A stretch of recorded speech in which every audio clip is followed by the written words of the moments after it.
Work on the Philco is progressing along nicely.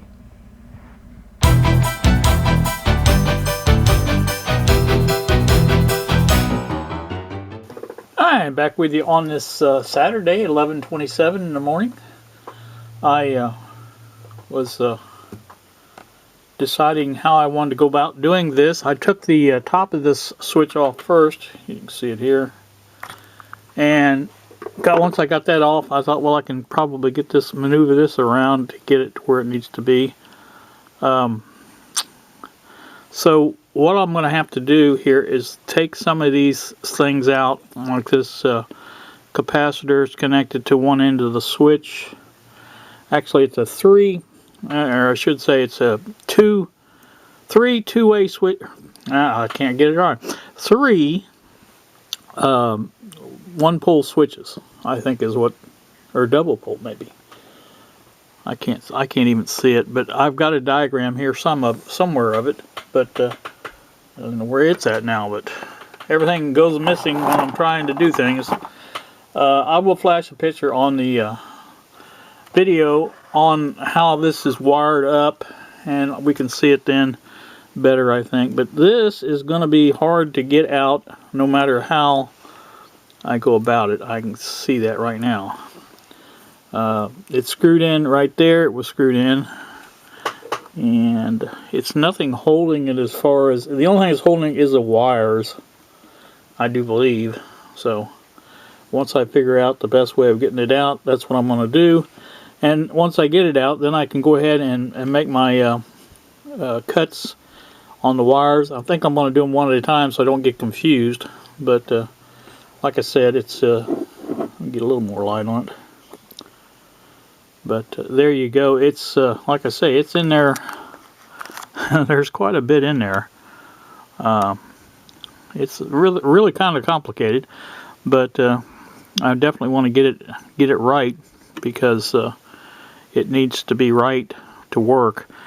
These are spring-loaded, I guess, switches, and when you push down on that spring, or that, like you can see, there's a on the end of that is a spear or a diagonal cut, and when you push down on it, it pushes that lever over, makes contact, and that's, like I said, you have to be pushed in. The switch has to be pushed in for it to work on AC, I think. I may be wrong on that. It maybe goes from AC just like it is. I don't know. If it is, then I could probably just leave that in there. But like I said, I want to get as much of this out as I can, get some room. There is just too much stuff in here.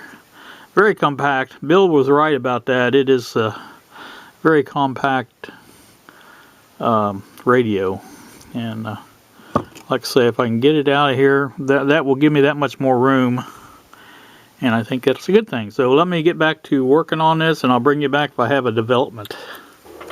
Alright, back once again. I have the switch out now. The only problem I'm having so far is looking at this. I do know that this is a two-way double pole, double throw, whatever you want to call it, switch between here and here and here and here. In other words, if the switch is in the position it's in right now, these two wires are connected. If I move the switch over here on the other side, these two wires are connected. Same for this one back here. So there's two double pole, double throw switches. Now if we look at the schematic for that particular switch, we see 3 double pole, double throw. In other words, here's a hole, here's a pole, here's a pole, here's a pole, here's a pole, here's a pole. Okay, there's 3 of them. Now, what I'm having a problem with is, where's the third one?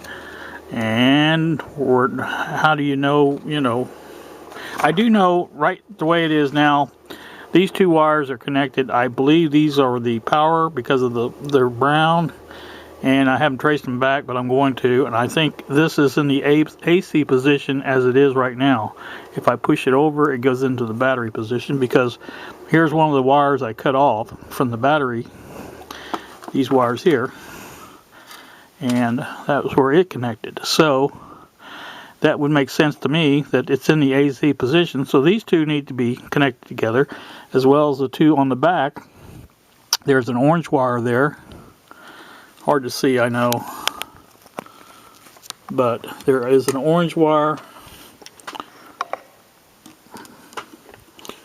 there. You can see the tip of it, I should say. I don't say it's a orange wire, but it's just the tip of it right there. You can see, there you go. Now it's a good picture of it. But there's an orange wire right there with a resistor on it. It's a, looking at the resistor, it looks like 3 reds to me. So either the brown and 2 reds or 3 reds, and I can't tell which is which. But I'll have to check the schematic to find out where that's at. But that is the, see, now there is a, if you go take that through there, I think, yeah, see, that's separate. So that's not even connected to anything, that middle pole right there. And that would be, unless that's, I bet you that's where this wire here connects to. Ah, yeah, there you go. That wire there is the brown, is the orange wire. All right, now it's making sense. So if I connect the orange wire to the resistor, I should have the same connection I would have had. So that's what makes sense. But I still haven't found that third pole, and until I do, I've got to figure out if it's just, you know, changes in the schematic, or you know, I haven't checked all the schematics. I have like 4 or 5 of these different schematics for this Philco, and possibly one is, you know, only has 2. I don't know. But anyway, I'm going to do some more checking, and I'll let you know what I come up with. But for now, at least I'm making progress. I am getting the switch out, and I think once it gets out and gets away from it, I'll have a lot more room to connect these things to, and such. So happy about that. So I've got to figure that out, but once I figure that out, I should have it all figured out. Now on the other end, here's a 0.01 microfarad capacitor. I think that's the battery in, and I'm not really sure where that goes or why it's there or anything like that. So got to figure these things out. Like I said, I'm pretty certain on these 2 brown wires though, because those are definitely AC type power wires, and I just got to trace them back to where they go to make sure, but pretty sure they are. So alright, that's going to do me for this little update. So I'll come back again when I have more figured out. Stay tuned. Alright, back once more. Have this figured out now, I think. According to the schematic anyway, I'll point this out on the schematic on the screen. This orange wire from the switch goes to this 2.2K resistor here. It'll go right there. And that's on the schematic there. I point that out like you can see. And that's the way that goes. That's one of the wires from the AC battery switch. Now the other wire is 2 brown wires, and they are down here, and they go from the filter cap and the junction of the 2 875 resistors to this point right here. And I will eliminate the long wires and just run the this wire over to where it actually ends up going, which is here, and that will eliminate that one, and that will take care of all the switches. The switch itself is completely out of the circuit.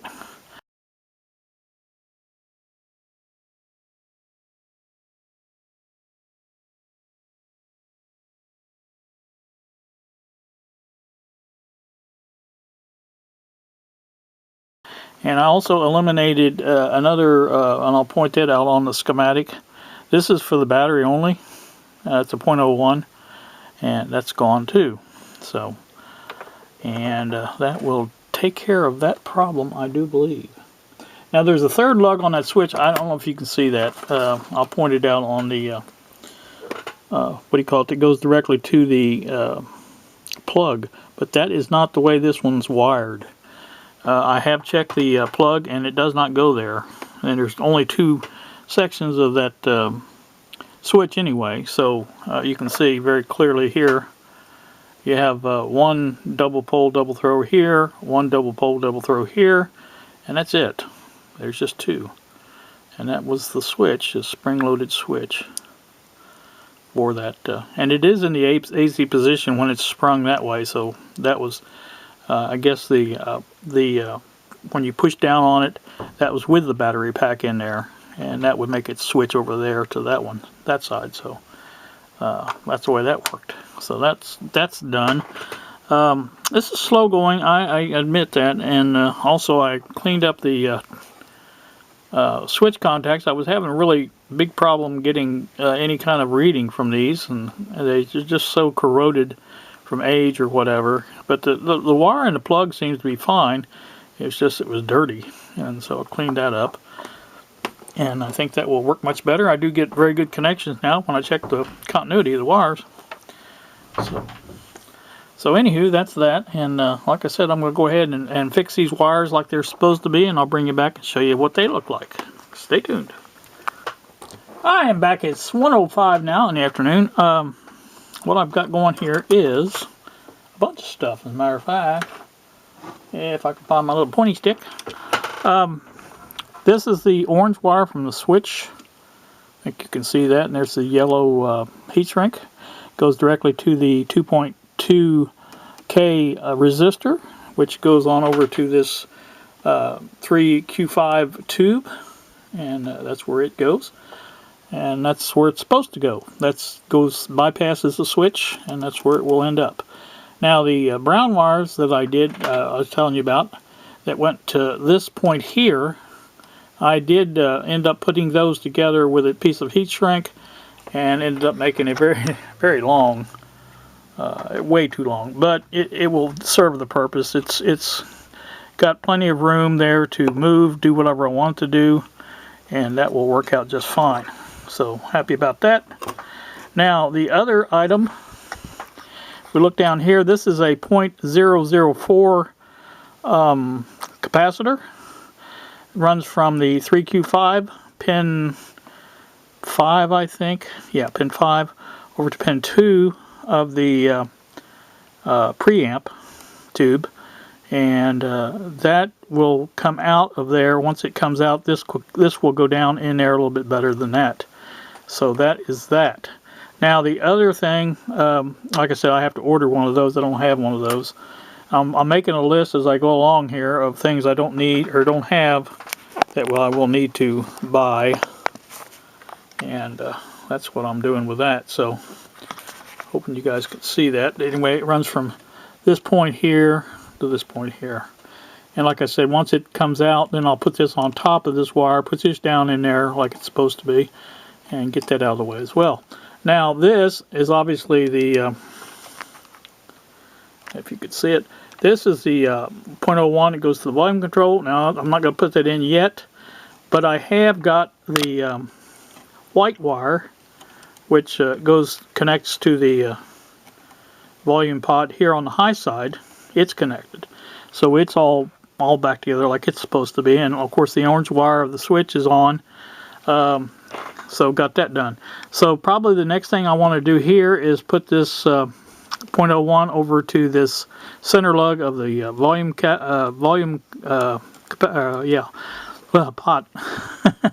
Getting excited. Anyway, want to get that done, and then go from there.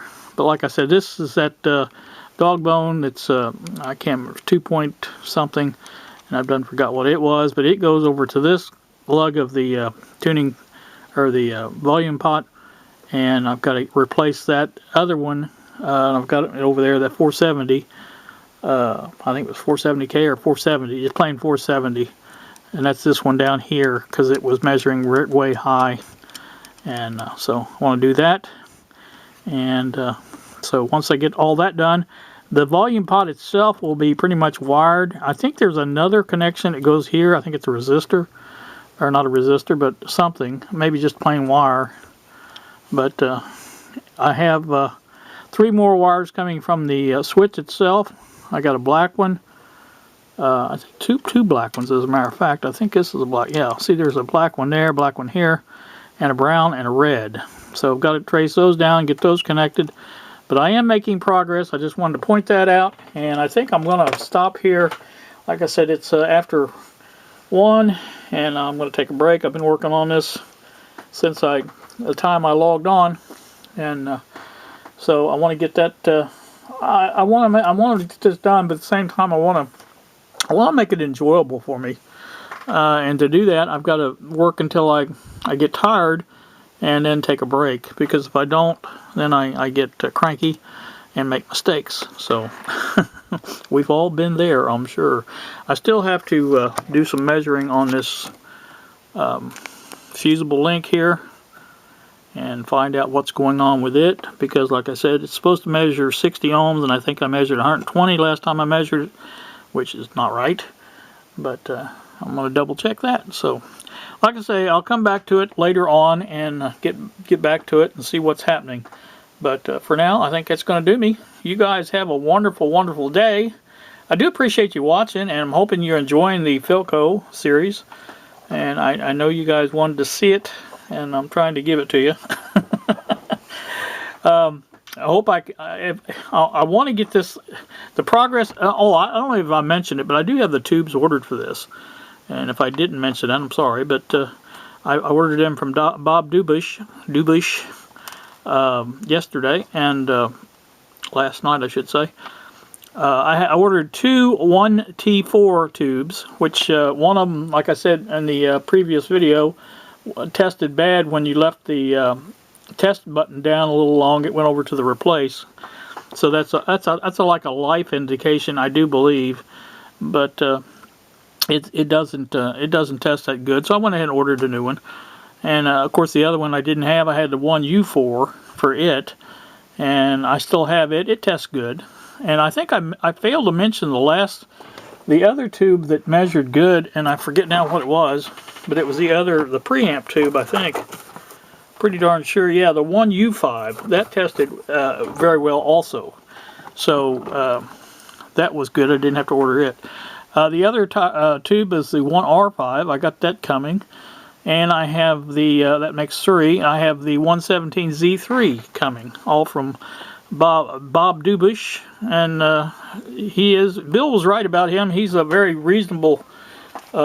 These are all new tubes according to his chart, and the total price for the tubes was $14, and there's $4 first class shipping, which you could get it priority for $7, but he only lives in Ohio and I live in Indiana, so first class will be fine.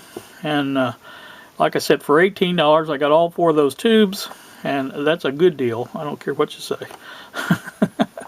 So I will be ordering tubes from him from now on, and it is possible to email him with the order, and he responds very quickly, which I was happy about. And so that's the case on the tubes. So again, you guys have a pleasant day. This being Saturday, I'm going to probably have me some noodles. I haven't had some noodles for a while, so I may have some noodles. And relax for a little bit. I think Lexi has gone somewhere with the baby. She's off today, so I think I'm going to relax in the living room a bit and look over some other documents on this radio. Like I said, I've got 4 or 5 schematics for this thing, so every one of them's a little bit different from the other one. Even the Philco, the official Philco document is different than this radio. So like I said, everything's a little bit different. Obviously, they made changes. I think anybody that's messed with Philcos in the past knows that. And so, you know, I'm trying my best to keep the radio as it was wired, especially unless it looks like it's been changed. In other words, if it's an obvious replacement or something like that, then you don't know. But most of these wax caps have been in here for years and years and years. So, you know, why would anybody replace something that didn't work? So, anywho, that's that. And like I say, making progress. That's the main thing. And we'll get this thing working. My goal here is to get it working radio-wise. And I probably am going to just replace these caps over here on this side where the volume control is first.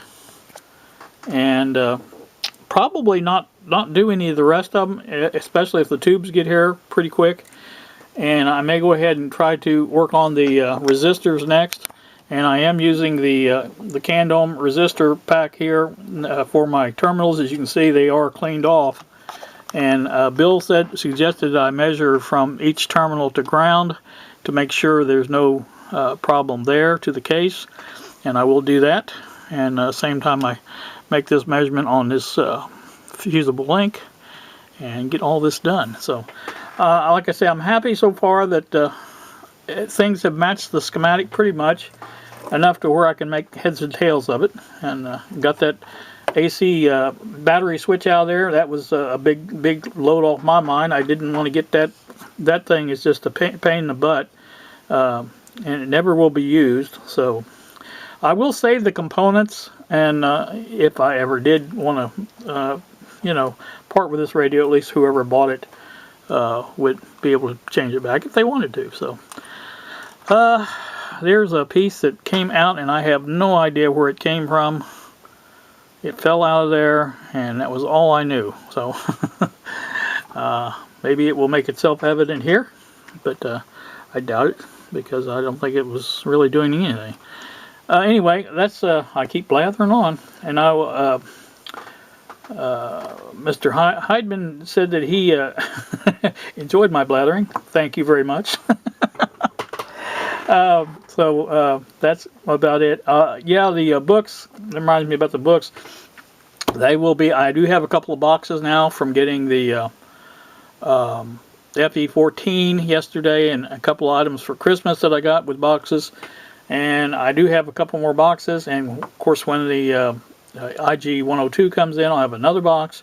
So I'm hoping to get those out right after the first of the year, right close to it anyway, and get those to their new owners. Daniel, if you're listening, if you just let me know which ones you want, I'll get you a quote on the shipping, and you can let me know what you want to do. So, alright, that's going to do me, guys. Have a great day. Thanks for watching. See you.